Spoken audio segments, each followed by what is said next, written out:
Hello and welcome to Dancers Support Mission by Sabine Chalon for Shine Your Light. Hello. Hi. This is a new episode of Dancer to Dancer Words of Wisdom.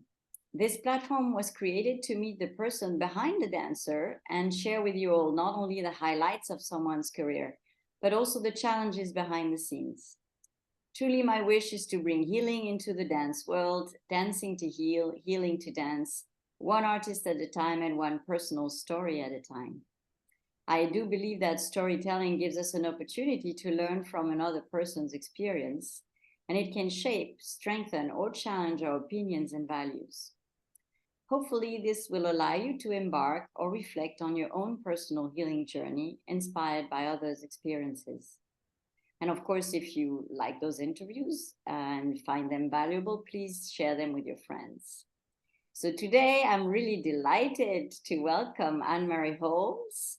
Anne-Marie is a great inspiration. I mean, she has so much energy, and and you're so generous with everything you have to give it to everybody. You're like you have a very motherly energy for me. So I'm really happy to welcome you. Thank you. Thank you. I love dancers. Yeah, I love dance and dancers. And I love both. Yes. Yeah, and that shows. Yeah. So let's just dive right in. What I want to know is the story of my guest. So I would like to know, when you started dancing and why you started dancing as a little girl and how it happened. Okay. I grew up in a tiny town in British Columbia, Canada. And my mother had wanted to dance when she was a young girl, but the family didn't think it was proper, so they wouldn't allow her. So when she had a young daughter, she immediately put her into whatever she thought. She didn't know how to dance, but she put me into gymnastics actually first. And I was doing that. And when I was 3 or 4, I got my first review saying, "Young girl steals the show." And that was because I was pulling on all the other little children with me onto the stage. And when I was about 5, I started tap dancing, and I learned from Ted Cocker, who was the teacher of Gene Kelly also. And then I started to do interpretive dance, which was fun because my mother loved all of that. And then when I was 9 years old, a teacher came to our little town. His name was Heino Heiden. He was from Lubeck and Kiel. And he was sent from the BC School of Dancing to see if there was any talent in this little town. Well, there were like 8 of us that took dance, and we all became professional dancers. And he was very strict. He asked me first to do first position. I did first. He had second. I did second. He said fifth, and I did it all backwards. So he took his stick and he hit my legs. And so I went running home to my mother crying, "He hit me on my legs." She said, "Well, I guess you're not going to dance then." I said, "I'm going back and I'm going to show him I can do it." And that's how I started my career. And then I was about 14 years old, and I saw that the older girls were going into Vancouver and auditioning for Theatre Under the Stars, which was the musical theaters outside, professional company. And so I went with my then boyfriend at the time, which I had boyfriends from when I was 3. I went to Vancouver, got on a bus, went with my boyfriend to Vancouver, and I hung out with the older girls because I knew you had to be 16 and I was only 14. And they said, "Can anyone here tap?" Well, I put my hand up immediately. "Yes, I can tap." And they didn't ask me my age. So I signed the contract, and I came back, and my mother had made me hot chocolate because she thought I'd be very sad. And I said, "I got the contract." And so I did musical theater and sang and danced and did all of that. And then David, my partner, we went to England and studied with Errol and Eileen Ward and all of those people. And I did shows with the Royal Ballet. I was about 18 at the time. We came back to Vancouver, got married. I got married when I was 18. So you went from musical to classical ballet. I mean, Yes, yeah. you just did the whole thing altogether. Yes, yeah. It's fabulous. Yeah. And when I was in New York, though, I took classes from Luigi and from mathematics. I did a lot of jazz work. People don't know that about me. They think I'm just, you know, a pure classical dancer. They don't know that. But I did everything. So it was But I fun. think you're a real dancer when you can do a lot of different things, because otherwise, you know, Otherwise, it's boring, isn't it? exactly, you see it. Yeah. And so we went back after and we joined the Winnipeg Ballet. And at that time they had two guest artists from the Soviet Union, was from St. Petersburg, Olga Moiseva and Askol Makarov. Really? And Moiseva was there. My God. yeah. And she danced, and I had just got into the company, so I had just worked my way up a bit. And with them came a woman from the Ministry of Culture, and she said, wouldn't you like to come to Russia she saw that I had a sort of different kind of style than some of the other dancers. And so she said, wouldn't you like to come to Russia to perfect your technique? Well, yes, of course. A year went by, heard nothing. Next year, we had two more guest artists come to the Winnipeg Ballet. And this time it was Rima Karlskaya and Boris Hoklov from the Bolshoi. And the same woman from the Ministry of Culture. She said, why didn't you come? We said, we didn't hear. She said, oh, I'll check on it. In the meantime, we contacted the Ministry Canada Council and asked for a grant to go to Russia. We got a rather sarcastic letter back saying, you get invited to Russia and we'll help you, knowing full well no one had ever been invited to Russia. Yeah, yeah. So in the meantime, Agnes de Mile had been doing a lot of, she did Bitter Weird, this ballet on the theme of Brigadoon for Winnipeg Ballet. And I had done the lead in it, and she loved me. And so she said, darling, I'm going to bring you to New York to do it. So I said, oh, great, that'd be fabulous. So she takes me to New York, and I'm sitting there beside her, and there's Audition, and there's Patty McBride and Allegra Kent and all these ballerinas in front of me, and I'm like wide-eyed looking at them. And she says, don't worry, you're doing it, Jeannie. Don't worry, you're doing it. And okay, so I then joined the theater there, and I did Brigadoon on Broadway. And oops, my cat just jumped into my lap. Yeah. On camera. And well, just jumped up. And anyway, I'm doing Brigadoon on Broadway, and a cable comes and says, you've got your visas for Russia. So David and I just got married. I was 18. I just got married. And we got up to Ottawa, and they said, where do you want to go, Leningrad or Moscow? And we said, we want to go to Leningrad because that's where our teacher's from.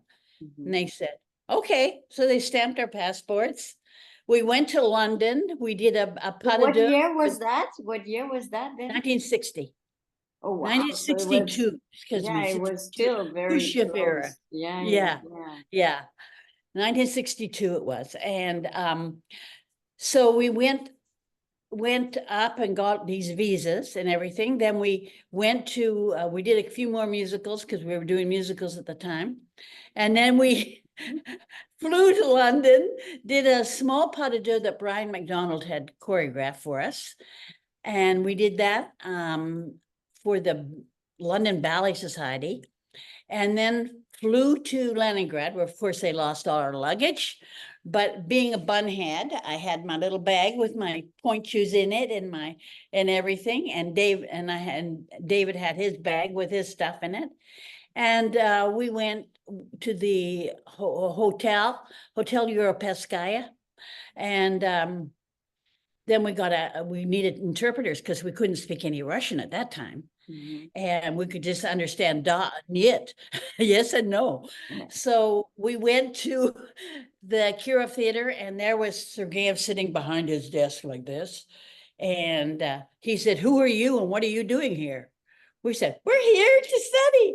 And he said, we don't have foreigners here. No foreigners. You can go to Moscow if you want, but you're not coming here. And big tears to come in my eyes. And the interpreter said, "They have all the papers. Maybe you should phone Moscow." So he picks up the phone and he phones Moscow and said, da da da da da da. And then he looks at me and he says, "It's been organized. What were you in Canada?" And because we've been doing all this contemporary and new stuff with Winnipeg, we said, "Well, I was ballerina and he was principal dancer." So he said, "Okay, I'll put you in Dudinskaya's ballerina class and I'll put David in Pushkin's class." And we said, "Okay, that's nice." He said, "It starts in half an hour. You better get changed." So we ran and got changed and went into the class. And of course, I was just stunned. I was shocked and I didn't know what to do. But Dudinskaya was very kind. She came to me and said, she spoke a little English. She said, "It's okay. Just calm, be calm." And so I said, "Okay." And she slowly worked with me. And after about 2 weeks, I guess, I went back to Sergeyev and I said, I must have been pretty bold then. I went back to him and I said, he was very stern. He was like, yeah. And I said, "This isn't enough for me. I can't become a ballerina. I want to be on one class a day. I can't do it." And he said, "But I've given you passes to all the theaters in Leningrad. You can go anywhere you want and go into any theater." I said, "I want to dance." So he said, "Okay."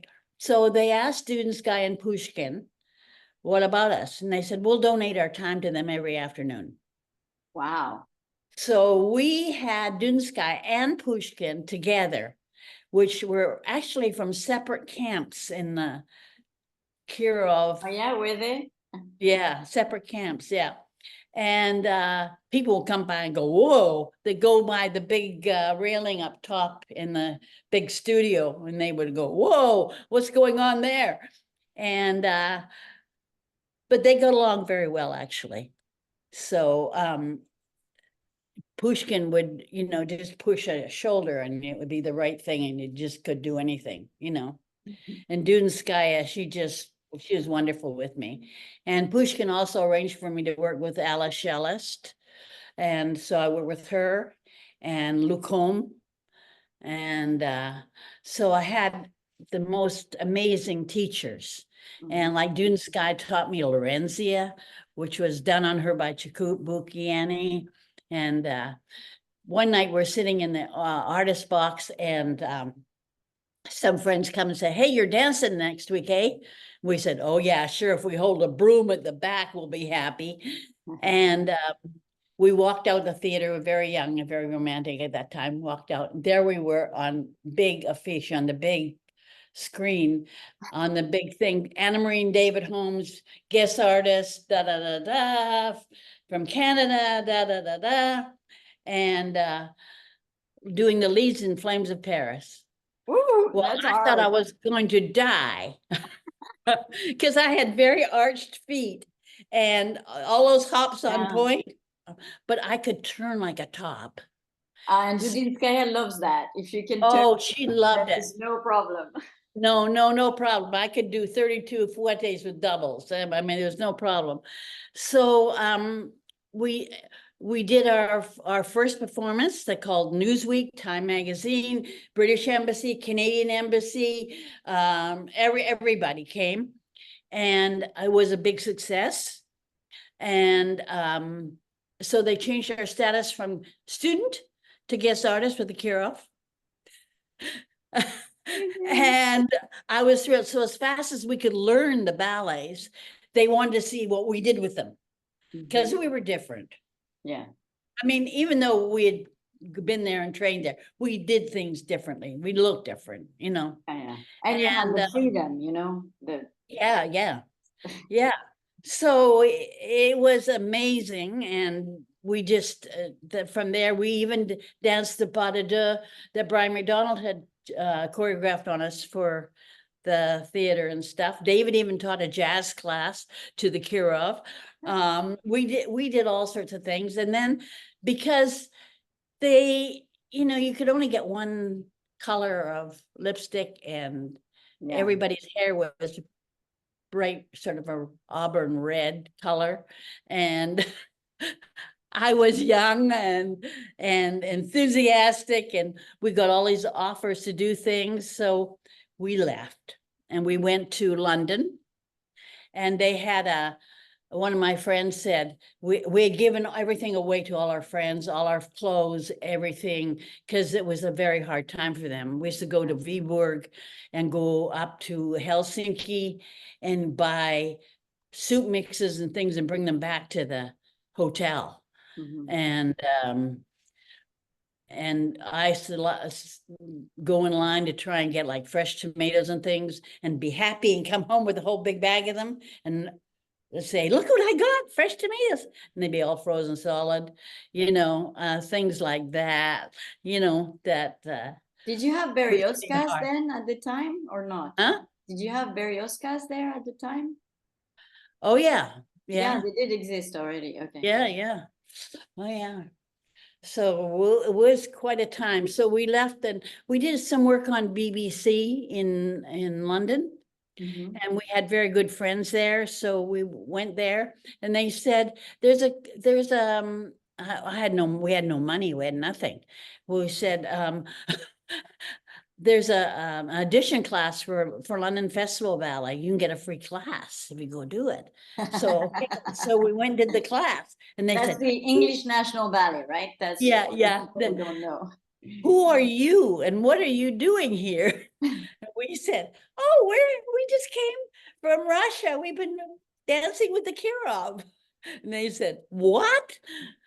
Do you know any pas de deux?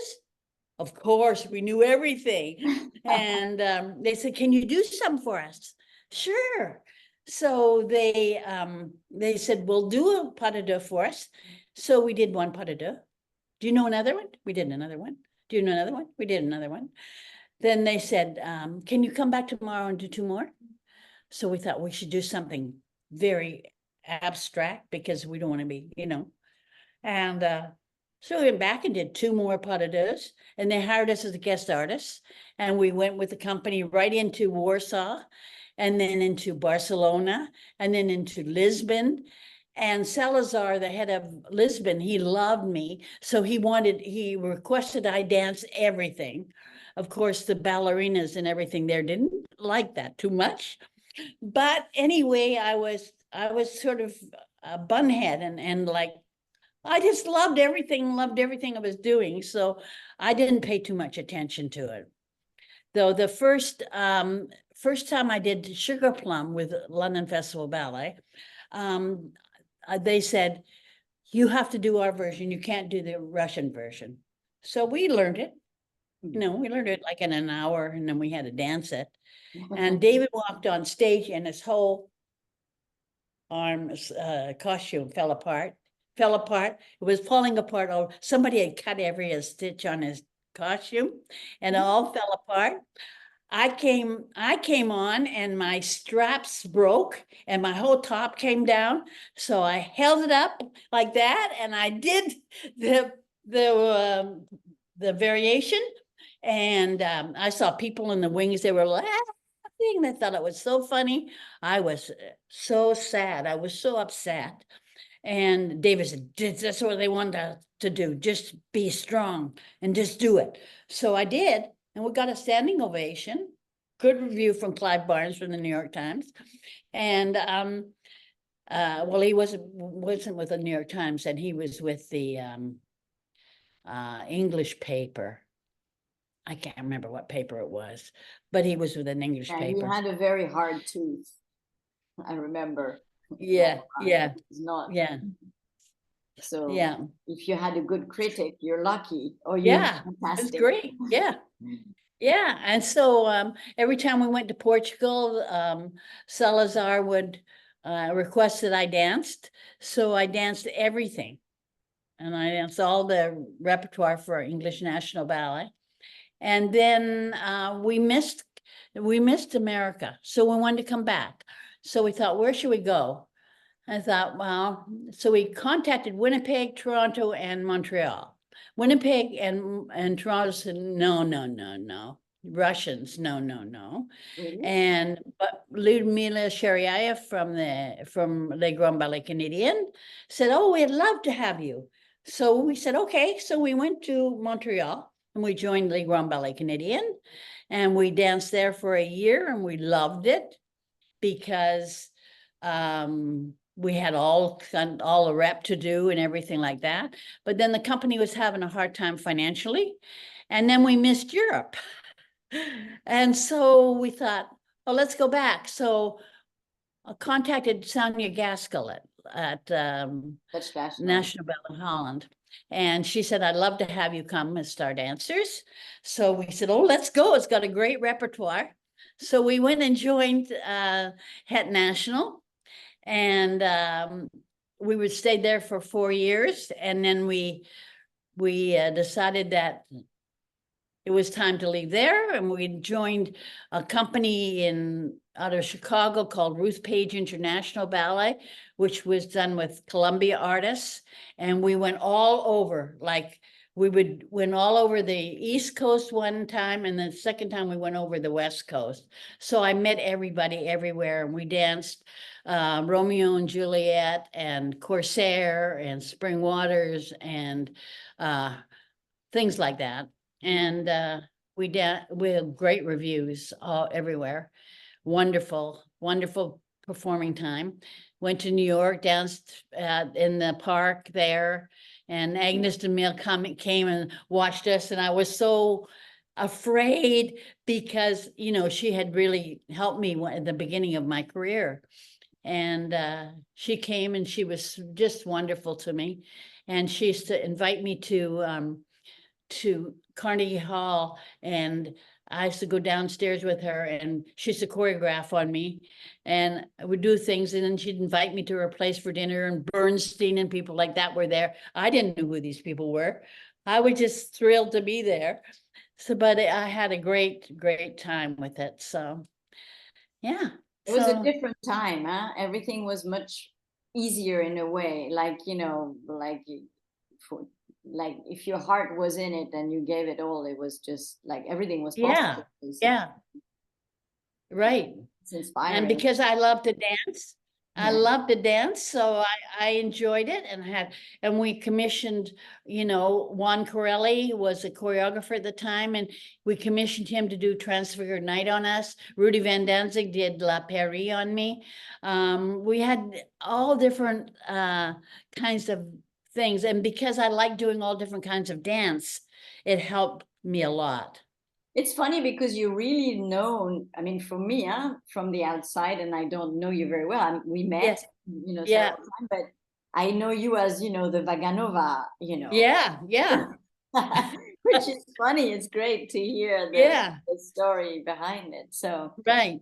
What would you say that was the biggest challenge for you, you know, as a student and then as a young dancer?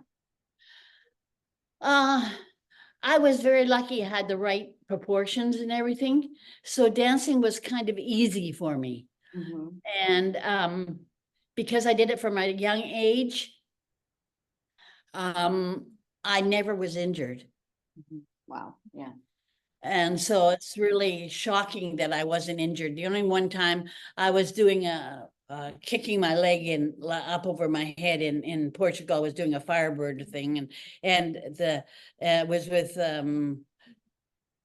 George Salavisa, and he thought I was doing 4 times, and I did it 5 times, and he pushed me to do the next thing, and I went up in the air and flew across in a big split and fell on the floor, and I kind of sprained my wrist.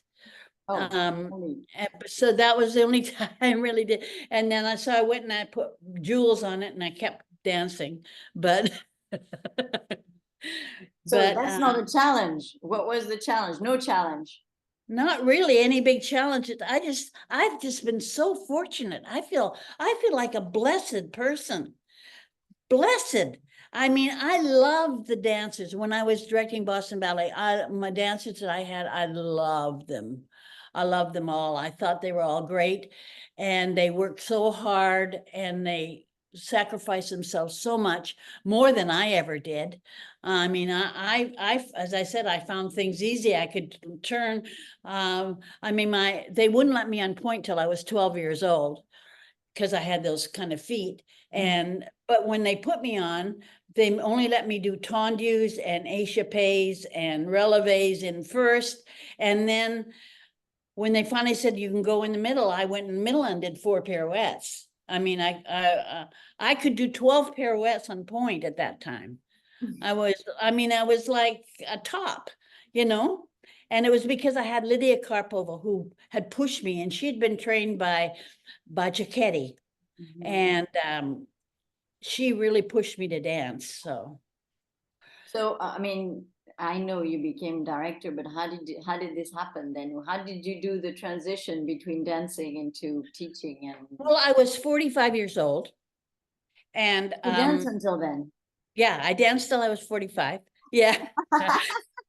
And then I divorced my husband because he kept going off with all my students.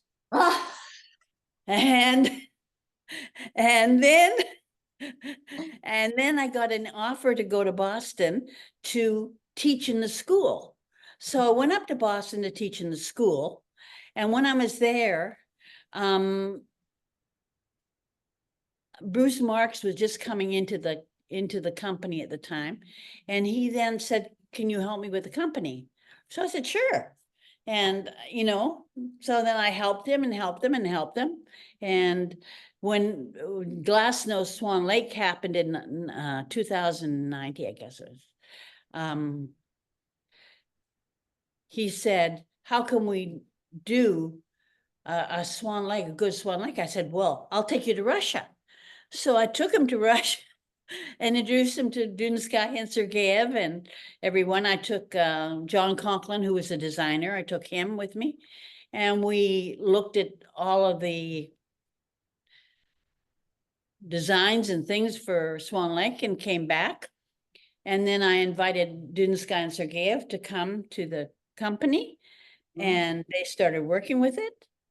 And so that's how that happened. And then I kept working and working and helping the company and working and working. And because I could still move really well at that time, I learned all the repertoire and everything and helped the dancers. But I didn't dance after that because I didn't think it was right to be a director or co-director and dance. I wanted to help the dancers that were there. And I was also 45 years old, and I just had a baby, a little girl, in an elevator in Chicago. And so I wanted to spend time with her, and I wanted to do what I wanted to do. And I had divorced my husband, so I was on my own. I was a single mom. So I remember when I met you in Boston, you were with your daughter. I remember that. Yeah, yeah. And now my daughter is an actress, and she teaches Pilates in Melt.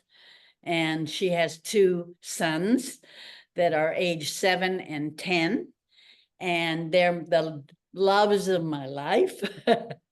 I love them so much. And they do piano, and they do ballet, and they do theater dance, and they do karate. The 10-year-old has his black belt already with 4 stars on it. I'm very proud of them. They get all A's in school. They're very smart. And but they keep us extremely busy. Yeah, they keep you on your toes as well, right? Yeah, exactly. On my toes still. Yeah, it's amazing to still, because you're still working, you're still doing lots of things, right? We talked a little bit earlier, and I think that's fantastic. This is how you stay healthy and young, right? That's right. That's how you keep going. Yeah. Yeah. I mean, because you're a bit everywhere, so you want to let us know what you're doing now, because I think it's quite amazing. Did you hear me, Anne-Marie? Your screen just froze for a second. I didn't catch what you said. Sorry. Do you want to let us know what you're doing now still? Because you're still busy all over the world. Oh, yeah. The next thing I do is full length on cue. And I'm bringing Leanne with me to do the acting parts in it. And that's in Tulsa. And with my friend Ramona Pansagra, who's the conductor and head pianist there in Tulsa. And Devin Carney is there now, who used to be a principal dancer in Boston Ballet. I He know. is now the director of Tulsa. Is he? I thought Yeah. I thought he was an Italian in Tulsa. No. Oh, no, excuse me, Kansas City. Okay. Kansas City. Yeah, Marcello is in Tulsa. Yeah. I did it for Marcello in Tulsa.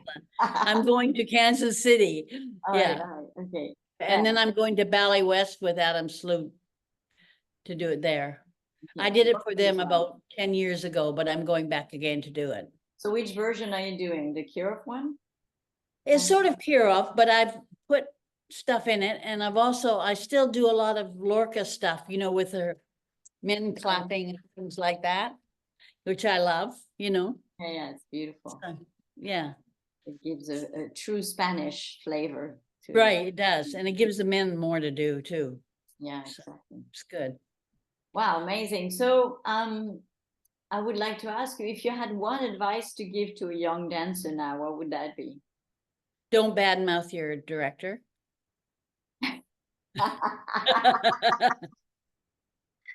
Okay. Because always in the companies, there's always groups of people that get together. Nobody's happy with everybody. Nobody can do everything. And if you end up being unhappy and bad-mouthing everything you do, not only will you be unhappy, but you'll get fired. So that's one of the things I'm always happy. I always love all the people I work with. Even if I don't agree with them completely, I keep my mouth shut. So don't express that you don't agree. No. Okay. Unless you want to leave. Yeah, okay. Because otherwise, what's the point? Why do it? I know. I've done that a few times, so I know. Yeah, I know you have. But at least I left, you know. I don't swim in the soup. Yeah. Okay. That's a good advice. Yeah. Anything else as a, you know? Just take care of your body and know and eat well and exercise well. Don't overdo it. Don't over exaggerate things to the point that you've stressed your muscles and your legs and your whole body to the point that you hurt yourself. Yeah. I mean, there's no point to that, because then you can't do it. Yeah, well, that goes, this is a very hard line, you know, I mean, it's very hard because fine line, I would say, yeah, this is what we're taught, you know, to do more and to push and push and push. Yeah, I know, which is a bit stupid, you know, you never work enough. So you should understand how far your body can go. You have to understand your body. You have to feel how your body can stretch and go and how far it can go. And then don't overdo that, because nobody's going to appreciate it anyway. The audience doesn't appreciate that. The audience looks at basically from your waist up, and they're not going to see you're perfectly turned out or you're perfectly stretched in each thing. They'll see some things that look amazing to them. Yeah, but those are the requirements of the profession today, though. Yeah, I know. So yeah, it's a bit crazy. Anyway, I think those are great advice. Thank you very much. You're welcome. Okay, Anne-Marie, this was really wonderful. I really enjoy your energy. You know, those people who are working with you are very lucky. And I would like to thank you. Oh, thank you. I feel very lucky working with the people I work with. All right. And thank you for the interview. Thank you very much.